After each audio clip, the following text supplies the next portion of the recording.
A'udzubillahi minasyaitonirrajim. Bismillahirrahmanirrahim. Robbi a'udzubika min hamazati sayatin wa a'udzubika robbi ayahdurun. Robbi shrahli sodri wa yassirli amri wahlul 'uqdatam min lisani yafqahu qauli. Assalamualaikum warahmatullahi wabarakatuh. Alhamdulillahirabbil alamin. Segala puja-puji milik Allah Subhanahu wa taala yang atas rahmat karunia kasih sayangnya. Alhamdulillah Ibu dan Bapak yang dirahmati oleh Allah, pagi hari ini kita dikumpulkan di tempat yang mulia ini. Pertama-tama mari kita sama-sama doakan siapapun yang menjadi jalan pertemuan kita di pagi hari ini senantiasa mendapatkan keberkahan dari Allah Subhanahu wa taala. Amin, amin ya Allah ya rabbal alamin.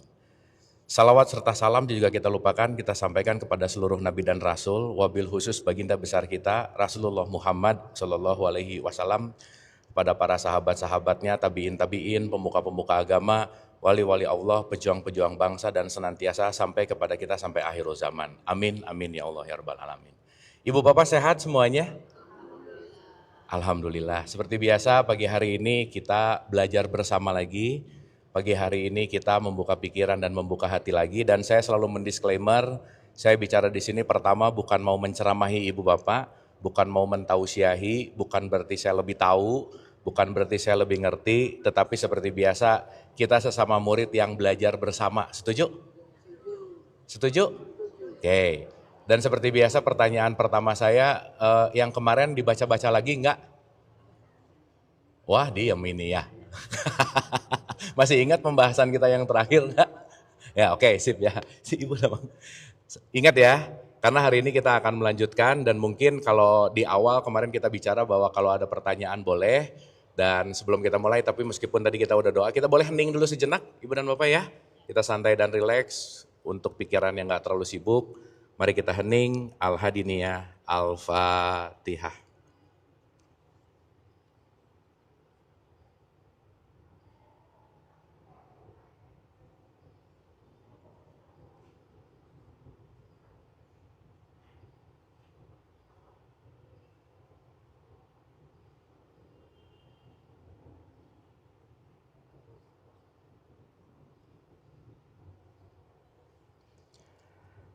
Amin, amin, amin ya Allah ya Rabbal alamin.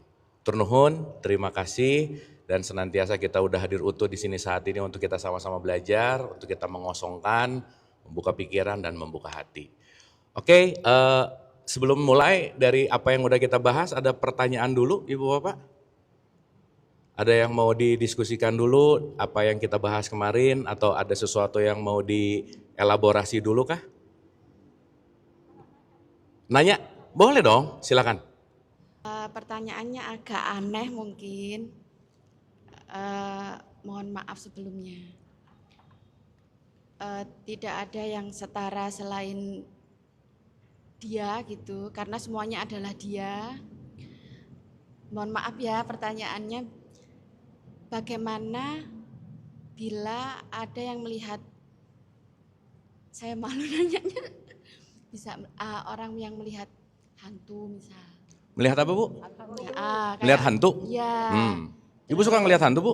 Ya. Suka ngelihat hantu. Terus hal-hal lain yang itu ya, maksud saya yang kayak gitulah yang itu. Nah itu bagaimana penjelasannya? Itu saya taunya saya yaitu makhluk Allah gitu kan, tapi hubungannya bagaimana nih yang tadi yang pertama saya omongkan itu sama yang ini. Yang kedua, kalau kita udah belajar kayak gini, ibaratnya kita kalau disakitin orang ya lillahi ta'ala nggak apa-apa, udah nggak masalah gitu kan. Tapi bagaimana bila kitalah yang saat itu ditakdirkan Allah, qadarullah, kita yang menyakiti gitu. Semuanya memang terjadi, semua udah takdir gitu, tapi bagaimana kita menyikapi diri kita sendiri. Kalau ke orang tersebut mungkin kalau kita merasa kita udah nyalahi mereka, kita kan minta maaf gitu ya. Terlepas dari dimaafkan atau tidak, sementing kita minta maaf gitu. Nah, bagaimana untuk memperbaikinya gitu. Kalau kita yang disalahi nggak apa-apa, tapi kalau kita yang menyalahi, itu bagaimana membuang rasa bersalah itu gitu. Udah, terima kasih. Itu ya. Oke, terima kasih. Pertanyaannya asik dan relevan. Ada lagi? Kita bahasin dulu sedikit boleh ya? Karena saya akan kaitkan ini sama, Ibu ada bapak-bapak tuh udah jago-jago Bu, udah nggak pernah nanya sih kalau bapak-bapak ya, udah oke lah gitu, bapak-bapak terbaik lah. Oke. Sekalian saya mau mengaitkan sama apa yang akan kita bahas hari ini. Terima kasih pertanyaannya bagus banget. Ibu dan Bapak, saya sedikit mengulang boleh ya? Boleh ya? Karena diulang-ulang aja lupa, apalagi enggak, bener nggak? Jadi saya ulang dulu sedikit. Oke. Kita tahu bahwa kalau kita berbicara dalam konteks selalu fundamental hidup kita itu adalah innalillahi wa inna ilaihi raji'un. Kita datang dari sumber dan akan kembali ke sumber. Berarti pertanyaannya, ketika kita mau kembali ke sumber, anggap aja kita ini lagi mau melakukan yang namanya perjalanan, journey. Nah, satu hal nih ya, yang saya pengen tanya dulu Ibu Bapak. Perjalanan itu ada dua, satu pandangan linear namanya. Pandangan apa? Linear itu pandangan konvensional aja ya. Contoh. Ada yang berpikir bahwa perjalanan itu dari titik A menuju kepada titik B. Dari Jakarta mau ke Bandung kita perjalanan. Berarti dari Jakarta itu titik A, B-nya itu adalah Bandungnya. Berarti ada jalan nggak Bu? Ada jalan? Ada. Nah, berarti ketika dari A ke B, di sini pasti ada yang namanya jalan. Nah sekarang saya tanya, mohon maaf nih ya, let's say, Ibu Bapak kalau kita mau kembali ke Allah, salah satu syarat mutlak mau kembali ke Allah apa sih kira-kira? Menjalankan perintahnya, meninggalkan larangan. Ibu Bapak mau ke masjid ini, syarat mutlak Ibu Bapak bisa datang ke sini apa? Apa syaratnya? Karena tahu. Ya niat pasti ada. Tahu jalan, tahu tempatnya. Tahu kemana tujuannya.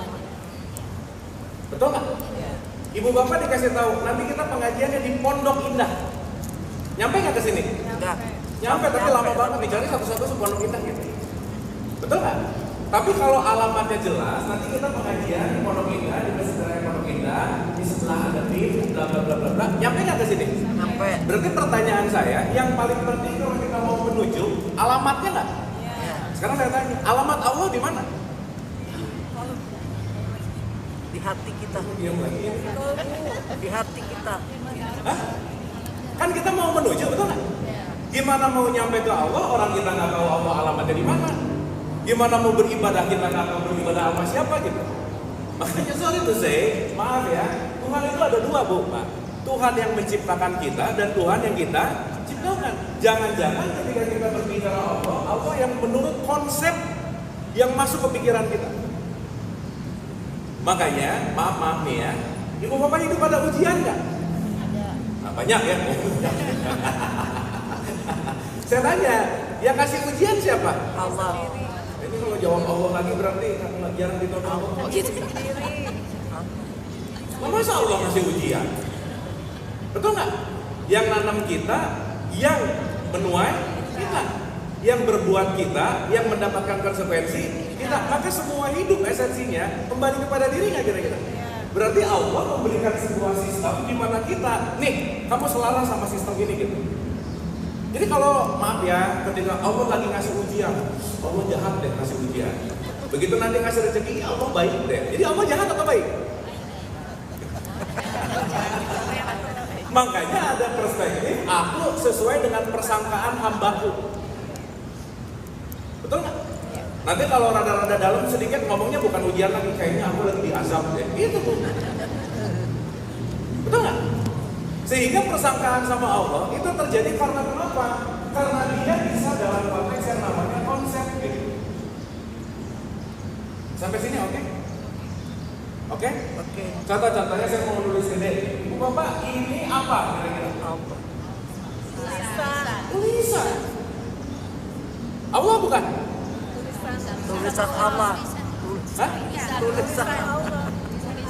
Ini Allah atau tulisan Allah? Tulisan Allah. Berarti kalau di sini ada tulisannya, ada tulisan Allah, berarti dia punya asma, namanya nama. Berarti alif lam lam ha itu adalah nama dari Allah. Sampai sini oke? Oke. Makanya kan di surat 17 ayat 110, kamu panggil namaku yang mana aja, tetapi aku menetapkan diriku atas yang namanya kasih sayang. Makanya nama-nama Allah banyak nggak? Banyak. Banyak, tapi itu sifatnya adalah Nama. nama. Pertanyaan. Kalau yang ada namanya harus ada barangnya nggak? Iya. Harus ada. Hah? Ada. Gini. Ini apa bu, Pak? Papan tulis. Sekarang saya tanya, yang ngasih nama papan tulis si papan tulis bukan? Bukan, kan dia nggak ngomong-ngomong, panggil aku papan tulis, kan enggak? Betul nggak? Berarti yang memberikan nama siapa? Ya kita nih. Kita ini Aku menamakan ini sebagai papan papan tulis. tulis. Berarti papan tulis itu nama bukan? Nama. Jadi kalau sekarang saya ngomong papan tulis, ibu bapak kebayangnya apa? Tulisan ada Ini tulis. dong. Betul? Berarti setiap ada nama harus ada barangnya. Sekarang saya tanya, ada nama dulu, ada barang dulu. Ada barang dulu. Nah, mulai aneh-aneh nih jawabannya nih. Masa nak? Pokoknya papan tulis yang mana? Gak tahu papan tulis aja. Nah ini papan tulis kayaknya. Kan nggak begitu. Ada penciptaan baru diberikan nama. Makanya Adam dikasih nama-nama belakangan. Sampai sini oke? Sampai sini oke? Nah, sekarang saya tanya, begitu ibu dan bapak dengar papan tulis langsung kebayang ini, kebayang? Kalau mic langsung kebayang ini nggak? Kalau baju langsung kebayang ini nggak? Sekarang saya tanya, kalau Allah apa yang kebayang? Langsung apa ya? Oh, nanti di sana, nanti di sini. Betul nggak? Nah jadi selama ini jangan-jangan konsep nih. Nah sekarang saya tanya, yang kasih nama Allah siapa? Makanya Quran selalu mengatakan dialah. Belakangan disebut dengan penamaan Allah. Makanya kenapa sih ibu bapak maaf banget nih. Kenapa Nabi Muhammad itu selalu mengulang-ulang kalau kamu mau masuk kepada din, awaludin ma'rifatullah, kamu kenal dulu dong sama siapa yang kamu sembah gitu kira-kira. Jangan-jangan kita nggak kenal sama yang kita sembah, akhirnya kita ikut-ikutan, tapi kita nggak tahu arahnya mau kemana gitu. Sampai sini oke? Sampai sini oke? Oke. Sekarang saya tanya, ibu bapak kalau mau ketemu Allah nunggu mati nggak? Mati dulu ketemu Allah atau ketemu dulu baru mati? Mending yang mana? Dua-duanya. Ya terserah ibu bapak sih. Tapi kalau mindsetnya masih ada pikiran ada jarak antara titik start sama titik finish, berarti ada jarak antara kita sama Allah, betul nggak? Yang sekarang orang mikirnya nanti, surga nanti, akhirat nanti, neraka nanti. Tapi kalau kita mulai renungkan lagi, hidup itu nggak pernah ada di masa depan, tetapi hidup itu selalu ada di sini. Berarti Allah ada di nanti, ada di lampau, atau ada di saat ini? Pertanyaan saya, alamatnya di mana? Di mana-mana. Jadi dia Di mana-mana. Di mana-mana. Hah? Ya udah, koma ya. Iya. Allah itu di dalam kita atau kita di dalam Allah? Di dalam kita. Allah di dalam Kita. Di luar nggak ada dong. Ada meliputi. Di dalam dan meliputi. Ini nyari Allahnya tuh jauh-jauh dulu sih gitu. Mana gitu. Karena jangan-jangan terjebak oleh contoh ya, contoh. Bisa. 57 ayat 4. Aku bersama kamu di mana saja kamu berada. Clear nggak? Clear? Tuh. Berapa lagi nih? 2:186. Apabila hamba-hambamu bertanya tentang aku, jawablah bahwa aku adalah Qorib. Qorib itu artinya dekat. Jadi dekat nggak? Dekat. Surah 50 ayat 16. Aku lebih dekat kepadamu dari urat nadi. Jadi dekat nggak? Jadi dekat nggak? Dekat. Sekarang saya tanya, perjalanan menuju Allah berarti perlu jarak nggak?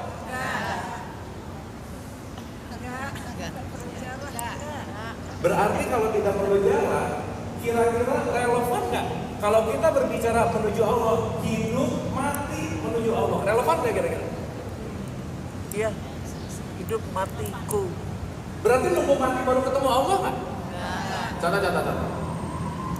Kalau ibu bapak mau ke Bandung, akan sebut bahwa aku telah sampai ketika ibu dan bapak ada di Bandung, betul nggak? Titik startnya Jakarta, finishnya Bandung. Begitu Bandung baru bilang aku telah Di Bandung. sampai, betul? Betul? Betul. Sekarang saya tanya, ilaihi rojiun, kembali kepada Allah, kapan sampainya? Sadar. Nanti nggak? Enggak. Ibu bapak bingung gini sih. Ini kan kita udah bahas ini. Gini. Di titik A, ulangi dulu deh. Ulangi dulu ya, pelan-pelan ya.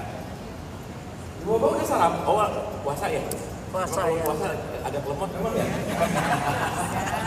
Emang lemot kan? Oh emang lemot ya? Jadi nggak usah nyalahin puasa ya? Oke. Cuma dua. Ada nggak sesuatu di luar Allah? Ada nggak? Kalau ada di dalam dan ada di luar, karena dia meliputi, sesuatu itu selalu ada di dalamnya nggak? Iya. Sip. Contoh, saya nggak mungkin nulis kalau tidak ada wadahnya yang namanya papan tulis. Karena saya nggak mungkin nulis di sini. Betul? Berarti semua penciptaan yang terwujud perlu ada wadah. Sampai sini oke? Sampai sini oke? Oke. Berarti kalau Allah meliputi, ada nggak di luar Allah? Nggak mungkin. Jadi gambaran kasaran kata, kalau ini semua papan tulis yang putih ini adalah Allah, semua penciptaan pasti ada di dalam dia. Oke? Paham sampai sini? Ya nanti kita langsung ke hantu, tenang. Nanti kita di situ. Soalnya kalau nggak ngerti ini, nanti kita ngerti. Ibu bapak sorry tuh saya. Kenapa sih hantu di Indonesia compang-camping, tapi kalau hantu di Barat itu keren gitu bapak? Gitu. Berarti hantu itu apa sih? Jangan-jangan itu sebuah mental projection yang ditanamkan sejak lahir, yang dibuat menjadi kolektif. Akhirnya kita menyebutkan bahwa itu seperti itu gitu. Nanti tuh hantu, kauka, kodam, lah, santet ini nanti selaras nih semuanya di sini. Dan Indonesia kalau santet itu berfungsi nggak akan dijajah 300 tahun, betul nggak Bu? Santet aja Belanda beres. Tapi not happening. Ya, supaya nanti kita ngerti, kita penting berhati-hati dengan apa? Dengan yang namanya konsep. Sehingga kalau kita berbicara masalah konsep, nanti kita akan masuk ke dalam konteks yang namanya belief system. Karena belief system itu yang akan membuat hidup kita susah nyampe. Once ibu bapak nggak pernah merubah belief systemnya, pemikirannya gitu-gitu mulu, nggak akan ada yang berubah aja dalam hidup. Sementara kun fayakun itu artinya kedinamisan hidup. Maka sesuatu yang tidak berubah pasti mati aja. Makanya kenapa Nabi Muhammad selalu mengencourage kita belajar lagi, perubahan, dan perubahan. Dan nanti yang paling penting adalah merubah apa? Kebiasaan. Jadi ibu bapak maaf ya, kita mau latihan ngaji kayak gini tiap hari, baca Quran tiap hari, tapi habits nggak berubah, nggak akan ada perubahan hidup aja. Setuju nggak? Oke nggak? Berarti perubahan hidup datang ketika pengetahuannya ada, diaplikasikan. Makanya kita penting belajar yang aplikatif gitu. Sampai sini oke ibu bapak? Oke. Sip? Sip. Paham? Paham. Paham ya? Ya. Pertanyaan. Di A ada Allah nggak? Ada. Hah? Ada. Ini kalau Jakarta, Bandung. Di Jakarta ada Allah nggak? Ada. Di Bandung? Ada. Di Mekah? Ada. Kenapa semuanya ada? Ada di mana-mana. Kan meliputi. Karena meliputi itu dulu, ingat. Jadi make sense ya, nanti ketika dikatakan aku berada di mana saja kamu Berada. berarti kalau sekarang saya mau kembali kepada Allah, perlu pergerakan nggak? Iya. Hah? Iya betul.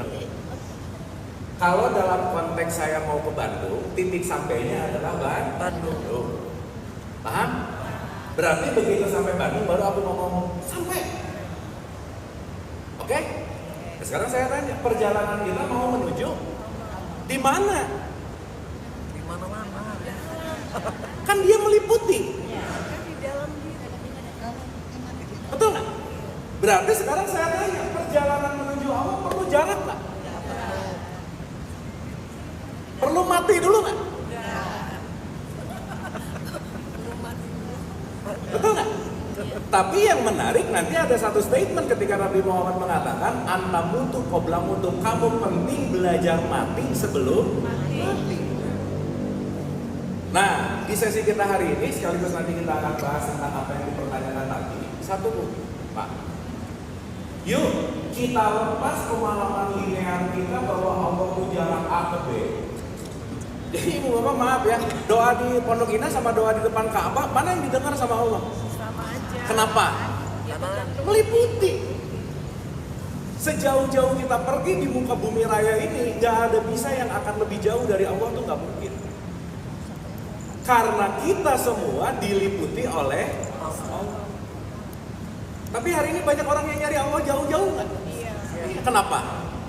Alasannya mustajab. Berarti Allah tidak berbicara dalam konteks jarak. Bukan kilometernya, bukan meternya gitu.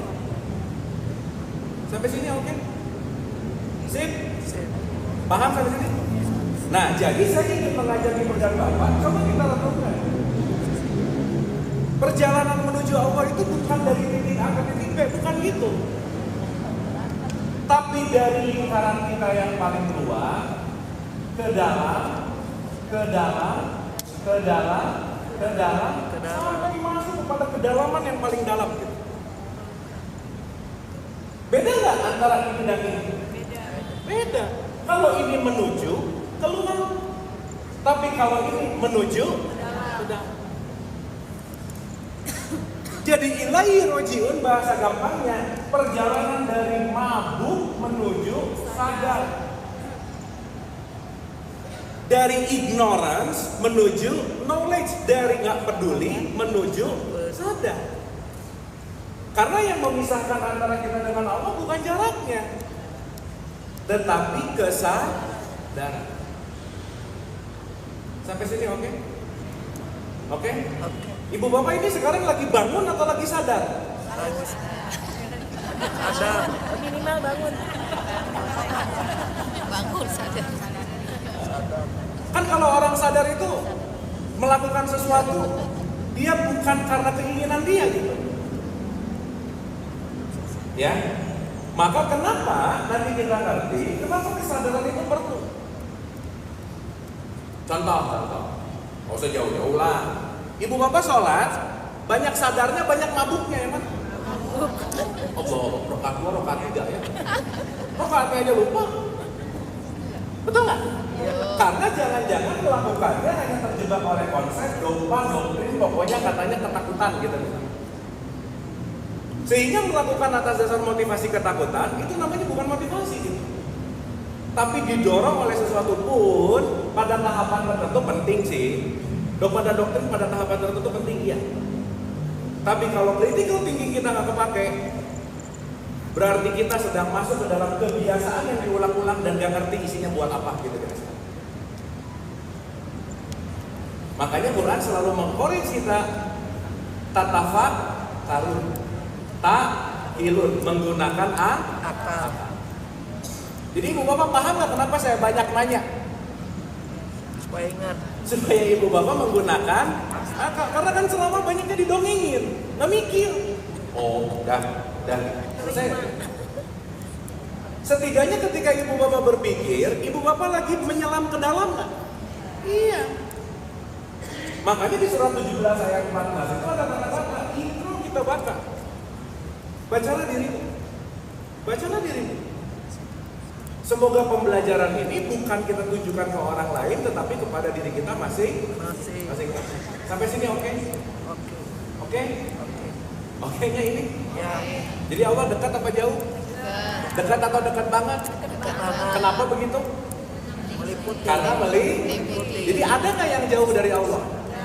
Ada. Orang kita hidup di dalam Dia dan Dia hidup di dalam kita. Sampai sini oke?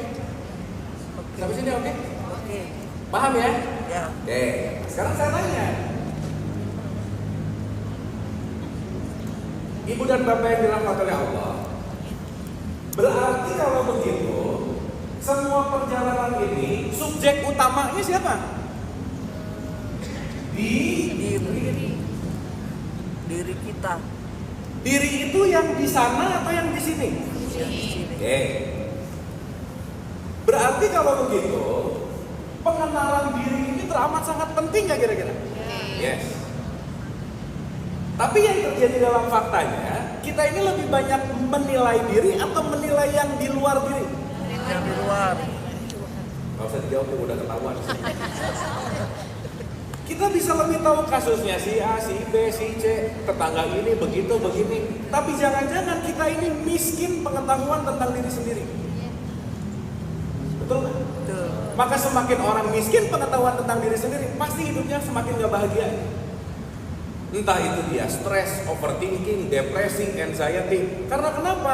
Dia salah atensi, malah ngurusin orang lain daripada ngurusin diri sendiri. Oh ibu bapak maaf ya, yang pengajian begitu dapat pengajian, dapat ilmu, rata-rata, maaf ya saya ngomongin rata-rata nih. Begitu dapat, jangan jadi orang pelit. Yang kepikiran pasti tetangganya, oh dia banget gitu. Oh ini suami saya harus tahu nih, ini anak saya harus tahu nih gitu. Akhirnya ilmunya bukan buat dirinya tapi buat orang lain. Terus dikit-dikit sekedar mengingatkan kita dengar. Pulang dari pengajian jadi sama kemana-mana gitu. Pengen ngeberesin orang mulu. Padahal subjek utama dalam diri kita adalah diri sendiri. Sampai sini oke? Oke. Sampai sini oke? Oke. Kalau begitu, di dalam diri kita ini banyak yang harus kita selami nggak Bu? Koreksi. Maka yang kemarin kita bahas, ada diri, ada identitas. Satu apa Bu, Pak? Diri, yang kedua, identitas.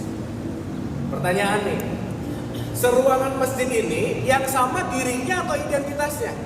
Dirinya.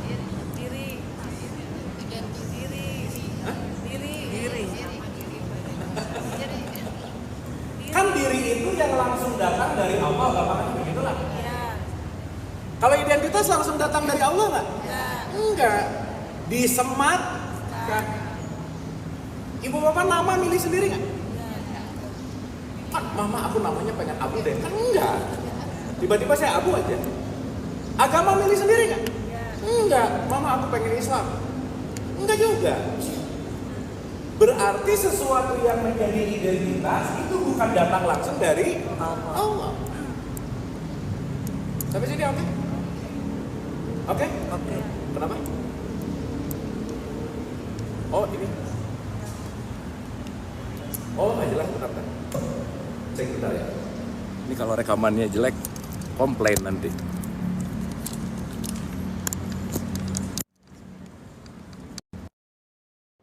Oke. Mudah-mudahan oke. Oke, jadi ada apa Ibu Bapak? Diri dan identitas. Nah, sekarang pertanyaannya, ketika si diri ini kita sebut sesuatu yang sejati, identitas itu sesuatu yang ilusi.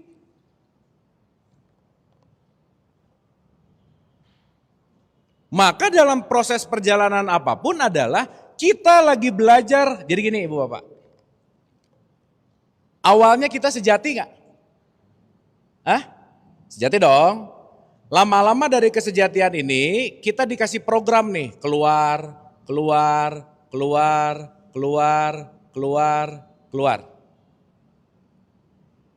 Akhirnya semakin konsep sampai pada titik ini. Akhirnya kesejatiannya hilang karena diprogram oleh konsep-konsep gitu. Program dan konsep inilah yang disebut ilusi, inilah yang disebut ilah. Yang disebut apa?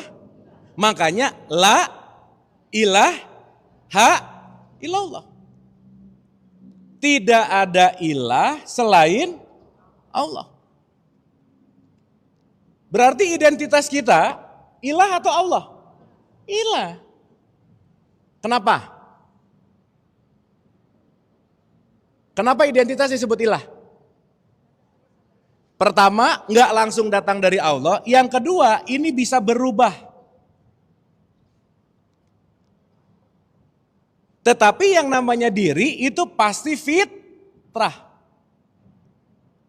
Makanya besok nanti Ramadan mengajak kita kembali kemana? Kenapa kata-katanya kembali, Bu, Pak? Kenapa nggak gini? Mari menuju fitrah, nggak gitu loh. Tetapi kembali, kenapa katanya kembali? Karena kita udah jauh pergi dari keaslian kita, makanya kita disuruh kembali. Makanya tawaf itu tidak mengikuti jarum jam tapi melawan jarum jam. Artinya apa? Kamu yang sekarang udah dalam keilusian yang banyak, jangan lupa kembali kepada dirimu yang sejati loh ya, gitu loh. Sampai sini oke? Clear? Dapat? Aduh diam-diam gini Ibu Bapak, oke gak ini? Dapat ya? Diam itu antara ngerti atau puyeng itu aja sih. Ini yang ngerti atau yang puyeng? Sip ya? Oke. Supaya nanti si critical thinking kita nyala gitu. Dan supaya ibu bapak nanti punya bahan untuk direnungkan. Karena ibu bapak maaf ya, hidup yang tidak ada perenungan, hidup yang gak terlalu layak gitu. Makanya tafakur itu penting banget. Makanya tafakur sesaat lebih baik daripada ibadah puluhan ratusan tahun gitu misalnya. Sampai sini oke? Paham? Paham? Ulang. Di surat 32 ayat 9 itu ada kalimat begini. Aku tiupkan ruhku. Betul? Nggak ada kata-kata aku ciptakan tuh nggak ada. Tetapi aku tiupkan. Berarti kalau aku tiupkan, bagian dari dia ditiupkan ke kita nggak? Sip. Berarti kalau kita bagian dari, kita dan sumber menyatu nggak sebetulnya? Menyatu. Tapi kita sumber bukan? Bukan. Bagian dari. Sampai sini oke? Sekarang saya tanya, maaf ya. Ada nggak manusia yang bukan bagian dari Allah? Ada nggak? Nggak ada lah. Karena semuanya pasti dikaruniai ruh. Maka percikannya dia ini disebut dengan namanya adalah aku tiupkan ruhku. Sampai sini oke? Oke? Berarti si ruh ini sesuatu yang fitrah gak? Yang sejati gak? Berarti semua ruangan ini ruhnya datang dari sumber yang sama. Kualitasnya sama gak? Sama. Gak ada, si ini ruhnya agak-agak setengah jadi deh. Gak, si ini seperempat deh. Gak ada. Karena kualitas kita secara ruhani, kualitasnya sama. Jadi ibu bapak maaf ya, secara fitrah kita ini apa? Percikannya di dia. Yang kelak si percikannya ini dikasih casing namanya jasa. Paham sampai sini? Oke sampai sini? Makanya di surat 16 ayat 78, kamu keluar dari perut ibu kamu gak tahu apa-apa. Tapi supaya kamu belajar, aku berikan pendengaran, penglihatan, hati akal pikiran, agar kamu bersyukur. Agar kamu apa? Ibu bapak syukur itu apa sih?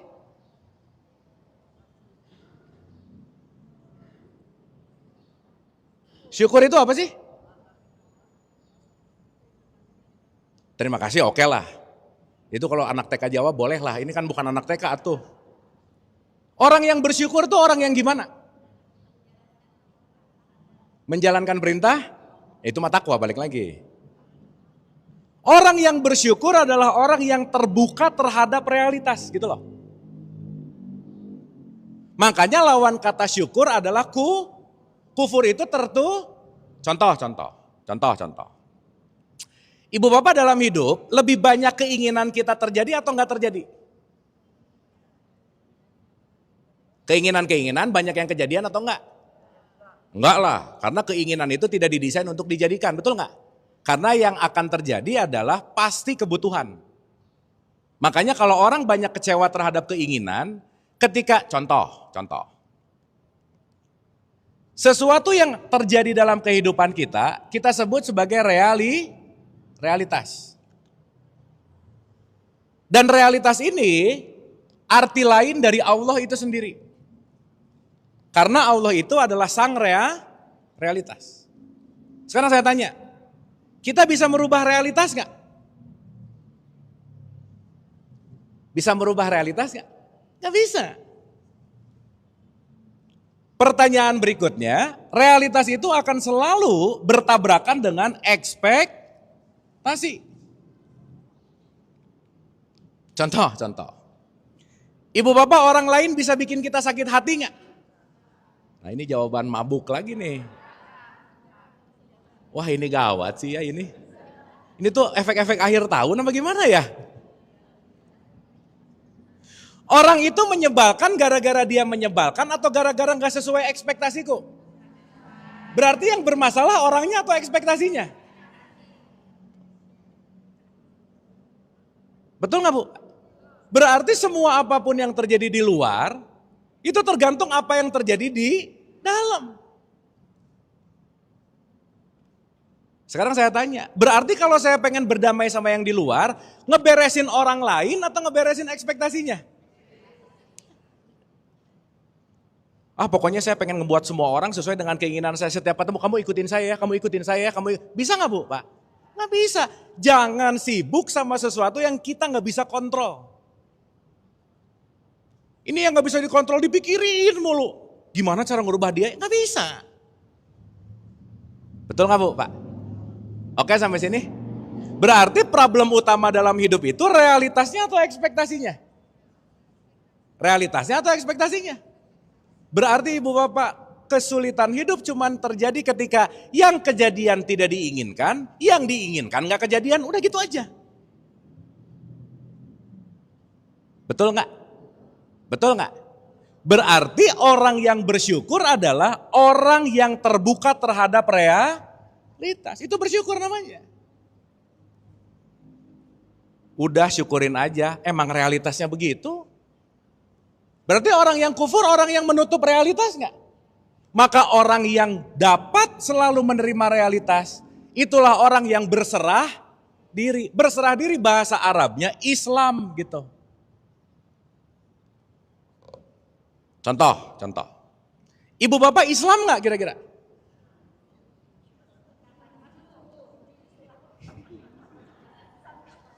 Minimal KTP. Ya gak apa-apa sih identitasnya Islam, tapi identitasmu Islam belum tentu dirimu Islam. Karena level Islam di sini tidak berbicara pada hanya di level identitas, tetapi juga pada level tentang diri. Maka tidak selalu orang yang KTP-nya Islam pasti Islami. Contoh. Saya ulang ya ibu bapak ya, boleh diulang sedikit? Boleh. Sampai sini oke? Dapat something? Oke, contoh. Ada orang niat besok dagang pengennya laku 100 Bu Pak. Pengennya laku berapa? Nah. Begitu besoknya mulai dagang yang laku cuman 5. Berapa? Berarti ekspektasi berapa? Realitasnya? Kalau itu adalah ibu dan bapak, ibu bapak akan bahagia atau akan sedih?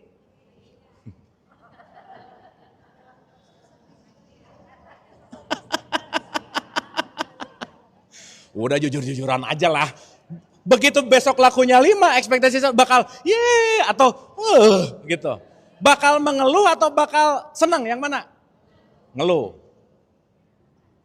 Berarti ketika ibu bapak ngeluh, lagi menerima realitas atau lagi menolak? Berarti lagi kafir gitu kira-kira. Betul nggak? Karena aku menolak Lihat, jadi orang yang kafir adalah realitasnya 5, nggak mau lagi. Tapi begitu tahu besok lakunya 5, terus alhamdulillah ya Allah sekarang 5 karena tahu mungkin persiapan saya kurang oke, wadahnya kurang oke, produknya kurang oke, maka aku akan perbaiki tapi aku sangat bersyukur dengan 5, aku menerima realitas. Itu namanya Islam.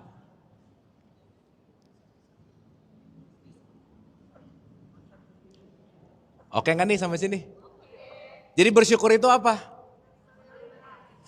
Terbuka terhadap realitas. Kalau misalnya anaknya nakal, gitu. Ditolak mulu. Nakal itu konsep. Karena ada ekspektasi gitu. Berarti ibu bapak maaf ya, semua problem dalam hidup itu datang dari apa? Ekspektasi. Ekspektasi adanya di luar atau di dalam? Kita yang membentuk ekspektasi. Berarti ekspektasi itu diri atau identitas?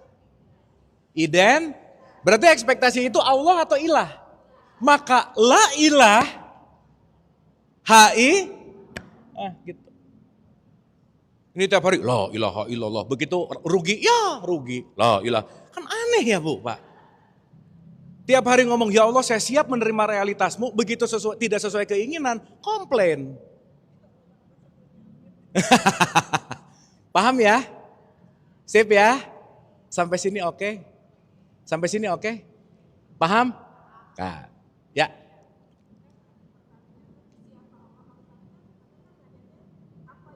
Ya.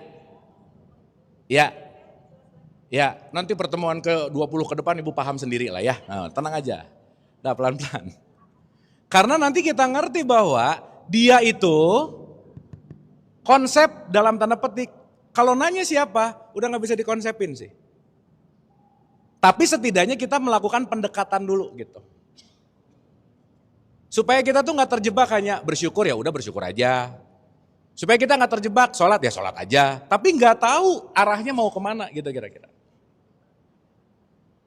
Ibu bapak maaf ya, kalau Allah itu adalah sang realitas, berarti orang yang beribadah maksudnya apa? Ibu bapak menghambakan dirinya sama Allah nggak? Apa buktinya? Hah? Gini. Kalau dengar kata ibadah, yang kepikiran apa? Sholat. Sekarang saya tanya, orang yang sholat pasti ibadah nggak? Belum tentu loh. Tapi melalui sholat jalan menuju ibadah. Jadi bukti nyata ibu bapak beribadah sama Allah apa? Bukan. Selalu menerima realitas. Selalu bersyukur. Itu ibadah. Makanya di sholat antara ibadah sama sholat dipisahin. Inna sholati wa nusuki. Karena orang yang sholatnya rajin 5 waktu belum tentu bisa menerima realitas. Ibu bapak maaf ya saya selalu mengulang-ulang pertanyaan ini. Ada gak orang yang rajin sholat tapi korupsi? Jangan banyak, gak enak, ada aja, ada. Sekarang saya tanya, kenapa dia korupsi? Tidak menerima realitas. Berarti dia menuhankan menuhankan ilah gak? Musyrik gak? Musyrik lah. Oke sampai sini? Dapat? Berarti semua tatanan ritual kita ujung pangkalnya cuma satu. Pandai menerima realitas. Titik. Pandai bersyukur. Dan sekarang kalau ngomong syukur tuh bukan ya udah aja, bukan. Oh ini realitasnya, aku terima aja deh gitu. Iya. Makanya gak mungkin orang bersyukur kalau gak latihan. Gak mungkin. Kenapa coba harus latihan? Karena kita udah jauh banget keluarnya. Mau masuk lagi ke dalam perlu yang namanya ikhtiar. Gak bisa Bu, Pak tiba-tiba datang, gak bisa. Ngomong-ngomong ikhtiar saya kemarin baru ketemu sama teman Ibu Bapak, oh ini keren banget lah. Jadi dia tuh pengen kaya Ibu Bapak, pengen kaya ceritanya. Tapi dia gak mau usaha gitu Bu Pak. Datang ke tempat dukun pesugihan ceritanya. Datang ke dukunnya, Pak pokoknya saya pengen kaya, nggak apa-apa deh mau digimanain, mau nyembah setan kek, mau gimana, mau nanti ujungnya saya masuk neraka jahanam terserah, tapi saya pengen kaya nggak ngapa-ngapain. Dukunnya juga nggak bisa ngomong apa-apa Bu, Pak. Nggak bisa atuh katanya gitu. Artinya apa? Tidak mungkin kita akan menuju kepada sesuatu tanpa sebuah yang namanya usaha atau ikhtiar, karena kenapa? Semua dalam konteks apapun kehidupan, hasilnya tuh nggak penting. Yang penting adalah proses. Oke nggak? Clear nggak? Karena semakin kita mencintai proses, semakin kita akan berjalan penuh dengan syukur. Tapi bukan berarti nggak punya ekspektasi, bukan. Bukan berarti nggak punya visi, bukan. Makanya di 69 ayat 18 itu kan ada kalimat gini. Milikilah kamu terhadap proyeksi masa depan, in the future. Jangan sampai kamu nggak punya planning juga, bukan. Tetapi kata kuncinya adalah nikmatilah setiap prosesnya, karena kenapa? Begitu prosesnya oke, hasilnya pasti oke gitu. Jadi maksud saya 69:18. Ya. Ibu bapak sampai sini oke nggak? Dapat nggak? Nah sekarang berarti dari semua titik ini, diri kita yang paling sejati itu adalah diri sejati kita yang fitrah nggak kira-kira? Iya. Itulah nanti yang kita sebut sebagai sang kesadaran. Itulah nanti kita sebut sebagai ruh gitu. Nah contoh-contoh. Ibu bapak keseharian kita ini lebih banyak sadarnya atau lebih banyak kebiasaannya? Berarti lebih banyak jadi diri sejati atau lebih banyak jadi diri palsu? Jadi ini saya lagi ketemu yang ori apa yang palsu? Ya bagus sih, kalau udah ngaku udah bagus Bu ya. Karena yang paling bahaya adalah aku tidak tahu kalau aku tidak tahu, itu bahaya. Tapi kalau udah mulai masuk, aku tahu kalau aku tidak tahu. Nice. Makanya Nabi Muhammad itu bilang, kalau kamu jadi orang sombong, kamu gak akan bisa dapat kesadaran. Gak akan bisa masuk surga gitu. Karena salah satu sifat orang yang sombong adalah, aku sudah merasa tahu, aku gak perlu tahu lagi karena aku tidak tahu kalau aku tidak tahu. Dan jangan lupa ya, rumus hidup itu adalah sebanyak-banyak yang kita tahu, lebih banyak yang kita enggak tahu. Udah gitu aja. Makanya gak usah sok tahu, mending belajar. Orang yang berhenti belajar pasti menilai. Ibu bapak sorry ya, orang yang gampang menilai orang lain udah pasti ininya jarang dipakai, udah gitu aja. Makanya saya sering nanya gini, ibu bapak ini tiap hari sering mikir atau banyak pikiran, yang mana? Nah, udah kelihatan sih sebenarnya sih. Jadi mikirnya jarang sebenarnya. Cuman banyak pikiran. Lagi mana lagi sholat aja Allahu Akbar, aduh, nah mulai itu. Betul nggak? Makanya jadi nggak mindful gitu. Makanya sholat nggak berdampak apa-apa sih gitu. Cuma hanya kewajiban dan ya udah aja gitu. Sehingga kenapa concernnya terus dilatih. Jangan lupa semuanya dalam konteks satu kesatuan yang nggak bisa terpisah gitu. Sampai sini oke Bu, Pak? Sip ya? Berarti mau nggak kita masuk ke level kesadaran? Iya, karena nggak semua orang mau. Berarti kalau orang mau masuk ke level kesadaran, satu poin besar dan tantangannya adalah melepaskan program lama. Udah gitu dulu. Orang sombong susah ngomongin ini. Orang ngerasa lebih baik dari orang lain susah ngomongin ini. Kenapa? Karena dia sudah terberir oleh program lamanya gitu. Makanya kalau kita ngomongin apapun konteksnya, pernah dengar kata hijrah nggak? Iya, hijrah itu kan ganti program, bukan ganti baju gitu loh. Ini bajunya ganti tapi programnya itu mulu, sama pusingnya. Sip ya? Oke sampai sini? Clear? Clear? Jadi di ruangan ini yang sama identitasnya atau dirinya? Yang beda adalah berarti identitas itu adalah ilah, diri itu adalah diri atau Allah itu sendiri. Berarti kalau Allah itu lautan, kita itu adalah tetesannya. Berarti sebetulnya kita satu kesatuan diri nggak sebetulnya? Yes. Contoh, pohon. Di bawahnya ada akar. Ada batang, ada daun-daun ranting, ada buahnya. Ibu dan bapak ngelihat satu pohon nggak di sini? Ya. Tapi banyak atributnya nggak? Yang paling bawah apa? Akar pohon bukan? Bagian dari. Jadi kalau kita ngelihat akarnya aja, nggak bisa ngomong itu pohon. Oke? Kalau ngelihat buahnya aja, ibu kalau ke supermarket, mbak beli pohon apel, gitu nggak? Tapi yang dibeli apanya? Buahnya. Buah pohon bukan? Bukan, bagian dari pohon. Sampai sini oke? Sampai sini oke? Berarti kita ini partikelnya atau pohonnya? Kita ini akarnya atau pohonnya? Kita ini batangnya atau pohonnya? Kita ini buahnya atau pohonnya? Maka ini ada akar, ada buah, ada tak ada bla bla bla bla bla. Tapi satu kesatuan pohon. Sampai sini oke? Sampai sini oke? Dapat ya? Oke. Nah, sekarang pertanyaannya, berarti kalau kita melihat dalam sudut pandang satu kesatuan, inilah yang disebut tauhid. Ya Bapak maaf ya. Kalau akar ngehina buah, buah jelek lu gitu misalnya. Buah ngehina akar, ini sebetulnya dia lagi menghina satu badan, satu kesatuan gak kira-kira? Iya. Terus yang paling menarik begitu si buah ngerasa paling oke, gua nih ya yang paling dibeli dari kalian semua.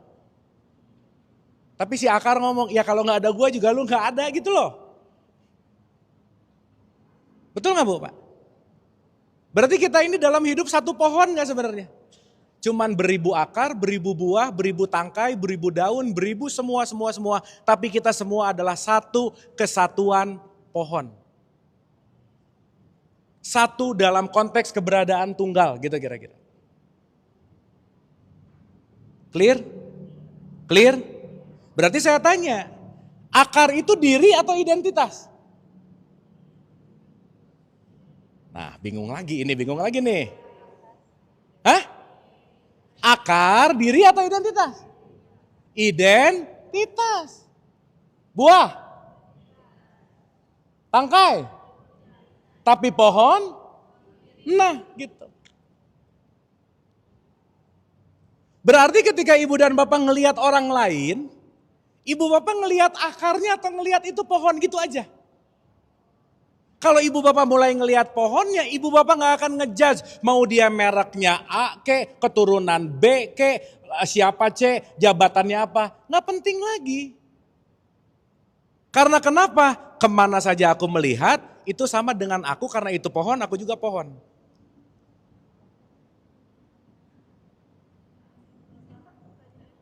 Ya, tenang. Dikit lagi. Mbak kalau gak ngerti pohon, gak ngerti hantu udah gitu kira-kira ya. Nah. Karena hantu suka nyumput di pohon. Oke dulu gak sampai sini? Oke. Berarti sekarang yang membuat perbedaan itu dirinya atau identitasnya? Nice.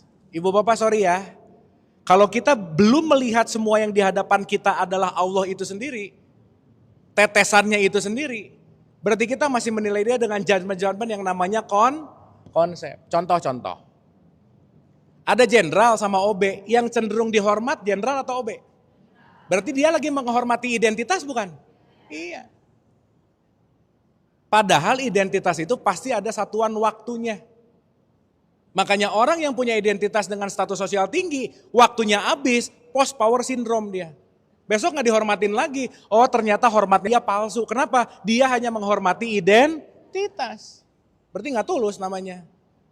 Betul gak? Tapi kalau kita sudah bisa memandang tauhid, mau OB ke, tukang beca ke, tukang apa ke, jenderal ke, presiden, nggak penting. Kenapa? Kemana saja aku menghadap, di situ wajahnya Allah. Wajah itu bukan muka loh ya, penampilannya Allah. Bagian dari Kira-kira kalau tahu itu wajahnya Allah mau ngejelekin nggak? Ya enggak lah. Karena ngejelekin dia pasti lagi ngejelekin diri sendiri. Sampai sini oke Bu, Pak? Make sense nggak? Paham nggak? Atau puyeng? Lupa lagi nggak? Jangan tuh Bu, Pak, jangan lupa terus ya. Tapi nggak apa-apa sih, kita ini emang amnesia total ya. Nggak kita deng, ibu bapak deng ya. Nggak mau ikutan dah. Sampai sini clear ya? Sip ya? Nah sekarang mulai masuk nih. 1. Apa yang membuat kita berantem dalam identitas? Apa yang membuat itu? Karena ada partikel lain selain ruh dan selain jasad di pertengahan ini nih. Di pertengahan inilah yang disebut jiwa. Dah ini nih biang keladinya ada di situ. Coba. Ya saya mau nanya dulu. Ibu bapak, tubuh kita fitrah bukan? Tubuh fitrah bukan? Kan tadi fitrah maruh. Gini. Kalau fitrah apa ciri-cirinya? Tidak berubah. Non fitrah pasti mengalami perubahan. Tubuh kita fitrah atau non fitrah? Nah, kenapa? Karena berubah. Ibu bapak tadi pagi ngaca nggak? Ngaca. Sama 15 tahun yang lalu ngaca beda nggak? Beda. Lebih lucu mana? Yang tadi bagus lah, nggak apa-apa. Berarti tubuh pasti mengalami perubahan. Dan itu nggak bisa diganggu-gugat. Kenapa? Karena ada expired date-nya. Sip? Tetapi yang menjadi daya hidup tubuh dari lahir sampai sekarang nggak pernah berubah. Sang aku itu dari dulu gak pernah berubah.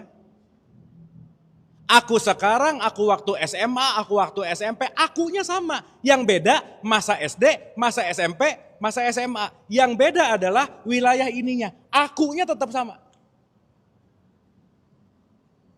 Sampai sini oke? Kan ibu bapak kalau ngomong aku bukan ngomongin aku tubuh dong. Aku yang sejati. Ini nih. Nah, pertanyaan.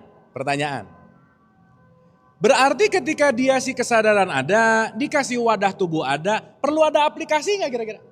Perlu dong. Aplikasinya namanya jiwa. Jadi ibu bapak maaf ya, di ruangan ini yang berbeda kualitas ruhnya atau kualitas jiwanya? Kualitas jiwa. Karena ruhnya pure. Jadi di ruangan ini ibu bapak yang berbeda cuma simpel kok. Tingkat pelitnya beda. Tingkat marahnya beda. Tingkat julidnya beda. Tapi sang hidupnya sama nggak? Sama. Maka ini kalau ngomongin besar kecil ya. Atau terbuka tertutup. Semakin jiwa yang terbuka semakin kualitas ruhnya akan membaik gitu. Menampil. Tetapi semakin jiwanya ketutup, semakin menutup ruh untuk tampil gitu kira-kira. Padahal ruh kita semua datang dari sumber yang berarti pertanyaan saya, yang penting diregulasi itu ruh, jiwa atau jasad? Jiwa. Maka ketika saya meregulasi jiwa akan berdampak kepada jasad dan akan berdampak kepada ruh. Makanya orang sakit gak ada, dok aku sakit ruh. Nggak ada bu. Yang ada sakit, nah gitu. Makanya leluhur kita udah ngomong, bangunlah jiwanya, bangunlah badannya. Karena kalau jiwanya gak oke, softwarenya gak oke, hardwarenya crash pasti. Sampai sini oke? Sampai sini oke? Oke, sekarang saya tanya, di antara 3 yang langsung datang dari Allah yang mana? Ruh. Ininya beda-beda. Ininya beda-beda. Ininya sama nggak? Sama. Nah, sekarang kita masuk nih ke pertanyaan tadi. Ibu bapak sampai sini oke nggak? Oke nggak? Berarti perbedaan itu fitrah nggak? Perbedaan fitrah nggak? Fitrah, kita nggak ada yang sama. Kita ini unik dan otentik. Jadi ibu bapak maaf ya. Jangan pernah pengen jadi orang lain, udah gitu aja. Dan yang kedua, jangan nyuri casting orang lain, udah gitu aja. Karena masing-masing kita punya casting, karena kita semua didatangkan dengan peran yang spesial satu sama lain. Ibu bapak masih ingat gak? Kita datang ke sini diseleksi 300 juta peserta loh. Yang menang kita. Berarti kita punya peran masing-masing gak? Berarti peran kita di sini penting gak?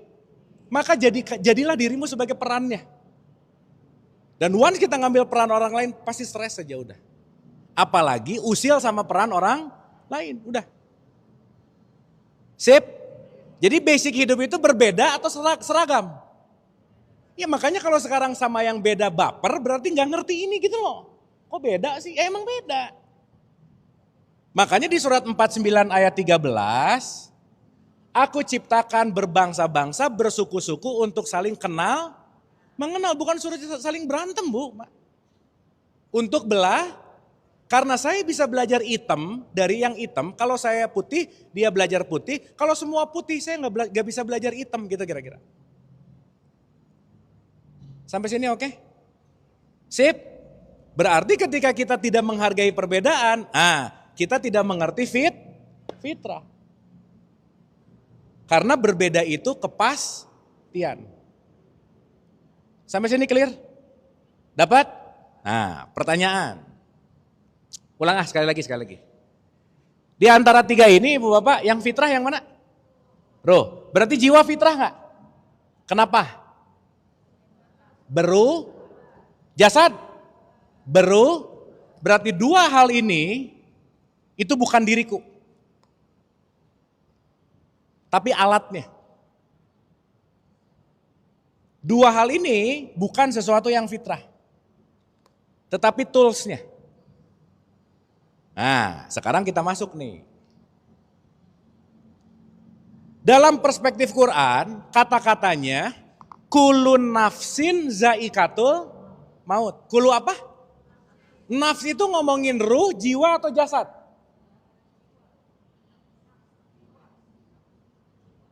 Man arafah nafsah faqad arafah robah. Itu lagi ngomongin ruh, jiwa atau jasad? Jiwa ini bahasa Arabnya nafs. Berarti yang namanya mati, kematian, itu kematian ruh, jiwa atau jasad? Nah, mulai. Kulu nafsin zaikatul maut. Di situ nggak ada kulu jisim, nggak ada kulu ruh, tapi nafs.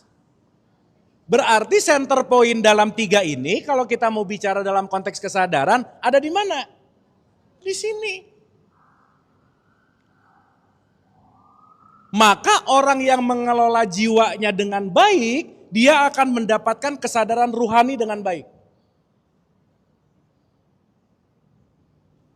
Berarti inti dari hidup itu adalah mengelola jiwa. Sampai sini oke?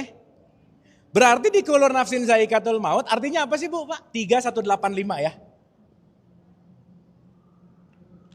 Setiap yang berjiwa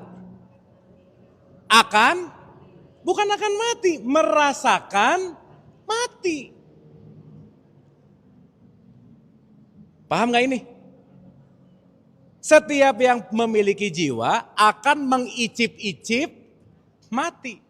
Sekarang saya tanya, ibu bapak kalau dengar kata mati, happy atau takut?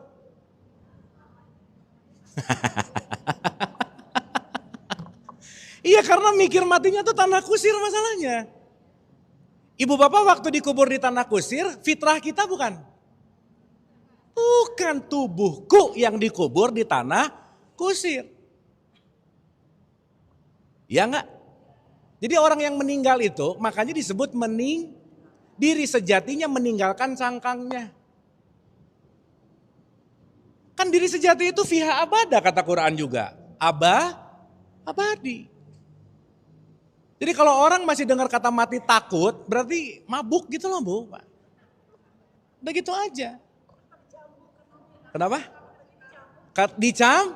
Kan dongeng itu mah ya. Emang siapa yang udah mati dicambuk balik lagi? Aku dicambuk? Nggak ada Bu.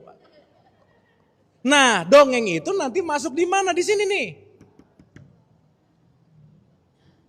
Akhirnya jadi percaya hantu lah, percaya ina itu. Kenapa? Karena diinstal sebuah program yang masuk ke dalam jiwa. Sampai sini oke? Sampai sini oke? Dah, saya mau bicara dari level yang paling rendah dulu Bu, Pak. Jiwa isinya apa aja sih Bu, Pak?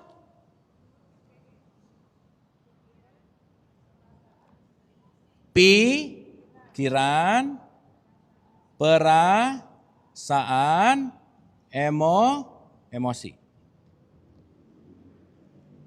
Ini namanya kesadaran. Aku sadar dan aku berpikir beda nggak? Aku menyadari dan aku memikirkan beda nggak? Beda dong. Jadi ikro itu disuruh baca atau disuruh mengobservasi? Observasi bukan alif, bata, bukan itu. Emang Nabi Muhammad datang buku ikro dibacakan? Bukan gitu. Oke ya. Nah, pertanyaan. Ada kesadaran, ada jiwa. Jiwa itu isinya apa? Pikiran, perasaan, emosi. Ini dalam bahasa Inggris disebut mind. Pikiran dalam bahasa Inggris disebut thought. Makanya ada mindset. Berarti mindset itu mengacu kepada pikiran, perasaan, emosi. Sekarang saya tanya. Maaf. Pikiran itu fitrah bukan?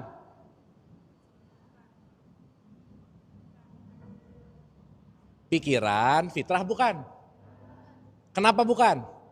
Berubah. Pikiran ibu dan bapak tadi pagi sekarang beda. Betul? Perasaan fitrah bukan? Emosi? Bukan. Berarti yang tiga ini adalah ilah. Maka ibu bapak maaf ya, jangan terlalu percaya sama pikirannya. Jangan ngambil keputusan gara-gara perasaan. Nggak masuk ke logical atau critical thinking.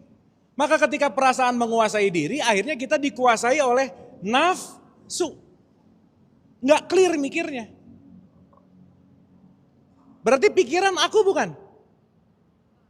Bukan. Makanya disebut pikiranku. Perasaanku. Emosi. Berarti yang aslinya emosinya atau ku-nya? Ku-nya adalah sang kesadaran. Sampai sini oke? Ibu bapak pusing dulu dikit gak apa-apa ya. Soalnya kalau ibu bapak gak pusing gak berubah sih gitu. Supaya kita masuk dulu ke oh oke dapat gitu. Karena yang penting kita ngerubah dulu paradigma berpikirnya dulu gitu. Clear? Clear? Nah, pertanyaan. Pikir, perasaan, emosi, setiap orang sama atau beda? Tapi kalau kesadaran, sama. Kita itu dalam perspektif ini disebut one consciousness. Tetapi yang perbedaan di antara kita adalah berbeda pikir, perasaan, dan Makanya kita ini satu kesatuan ruh, yang berbeda adalah kualitas jiwa. Makanya nanti Quran ngomong, ya ayuhan nafsul itu disuruh ngomongin ruh atau jiwa? Ini aneh-aneh lagi nih. Karena ketika jiwamu tenang, maka kamu akan punya kesadaran. Paham? Kalau jiwanya apa? Maka akan keluarlah. Kalau jiwanya nggak tenang, kesadaran hadir nggak?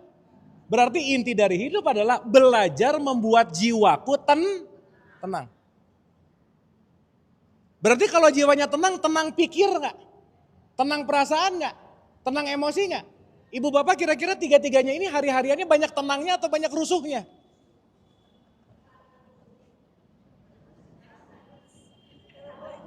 Nah, ya. Ya dijawab aja masing-masing sih nggak apa-apa ya. Makanya tiap hari 5 kali dalam tradisi Islam disuruh diam dulu 3-3-nya. Namanya sholat. Supaya kalau 3-3-nya diam, kamu akan muncul kesadaran. Buah dari kesadaran namanya damai. Makanya beres sholat, Assalamualaikum, Assalamualaikum. Gimana Bu? Ya, selesai sholat ada salam kanan kiri nggak Bu Pak? Ibu Bapak maaf loh ya, Assalamualaikum itu bukan password masuk rumah loh. Assalamualaikum, bukan. Tapi aku sadar aku membawa kedamaian. Ya.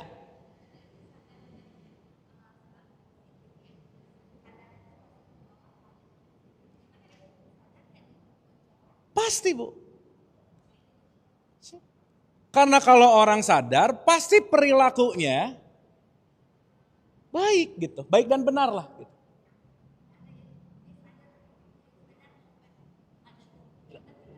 Ya, bisa jadi sadar waktu nyopetnya sih. Tapi nggak soleh gitu.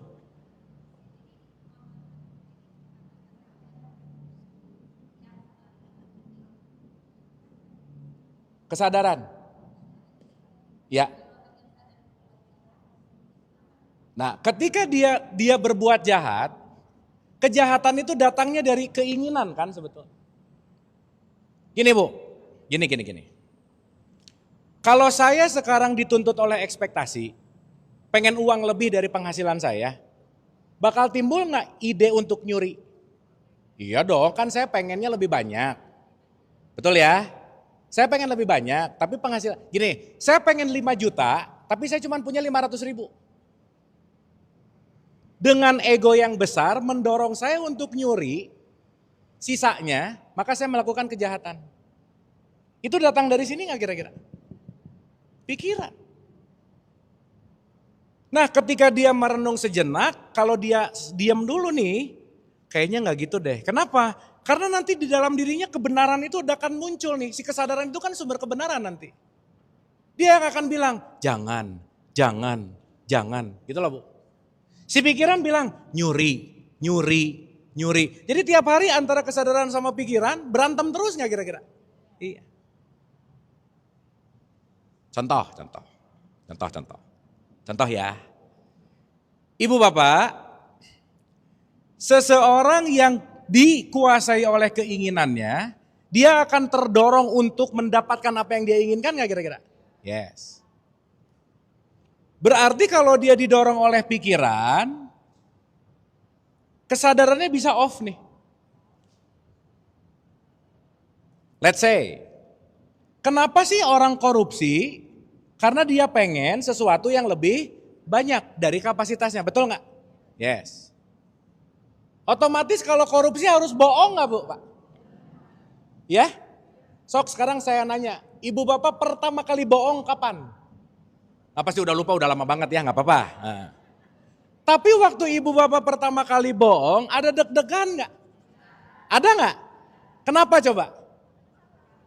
Karena kesadaran pada saat itu lebih besar daripada pikirannya.